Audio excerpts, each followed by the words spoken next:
जय माता दी भक्तों।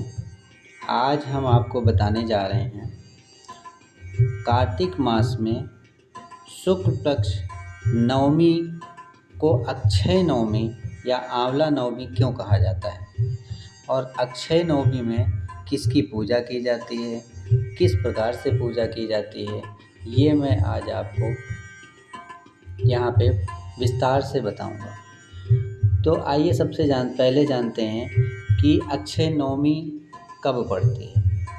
अक्षय नवमी कार्तिक मास के शुक्ल पक्ष को मनाई जाती है, अर्थात कार्तिक मास के शुक्ल पक्ष में जो नवमी तिथि पड़ती है उसे अक्षय नवमी के नाम से कहा जाता है। अक्षय नवमी के दिन स्नान, पूजन, तर्पण तथा अन्न आदि के दान से अक्षय फल का प्राप्त होता है। अक्षय फल का मतलब ऐसा फल, ऐसा पुण्य जिसका कभी क्षय नहीं हो सकता है, इसलिए इसको हम अक्षय नवमी कहते हैं और इसमें अक्षय फल की प्राप्ति हमें होती है। अब हम इसका व्रत विधान क्या है उसको जान लेते हैं। प्रातःकाल सुबह स्नान आदि के उपरांत दाहिने हाथ में जल, अक्षत, पुष्प आदि लेकर के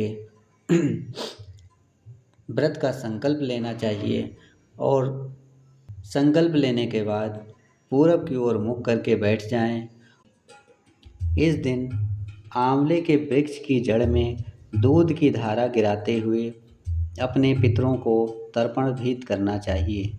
इसके बाद आंवले के वृक्ष के तने में, घर में आंवले का वृक्ष ना हो तो किसी बगीचे आदि में आंवले के वृक्ष के समीप जा कर के पूजन, दान आदि करने की परंपरा है, अथवा गमले में आंवले का पौधा रोपित करके घर में आकार संपन्न कर लेना चाहिए। आंवले के वृक्ष की पूजा करने के उपरांत आंवले के वृक्ष के नीचे ब्राह्मणों को भोजन भी कराना चाहिए और अंत में स्वयं भी आंवले के वृक्ष के निकट बैठ करके भोजन करना चाहिए। और इसमें दान देने का भी विधान है।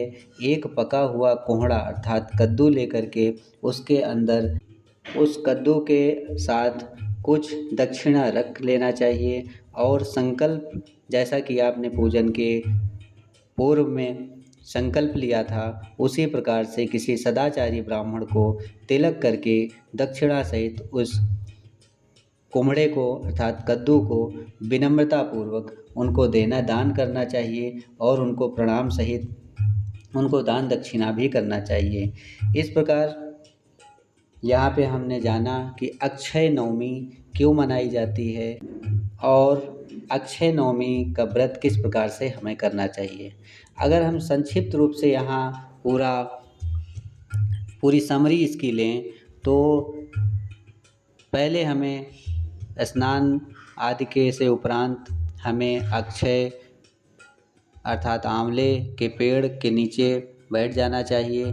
वो आंवले के पेड़ की पूजा करनी चाहिए और पूजन के उपरांत ब्राह्मणों को भोजन कराना चाहिए, उन्हें दान दक्षिणा करना चाहिए और स्वयं भी प्रसाद के रूप में उसे ग्रहण करना चाहिए।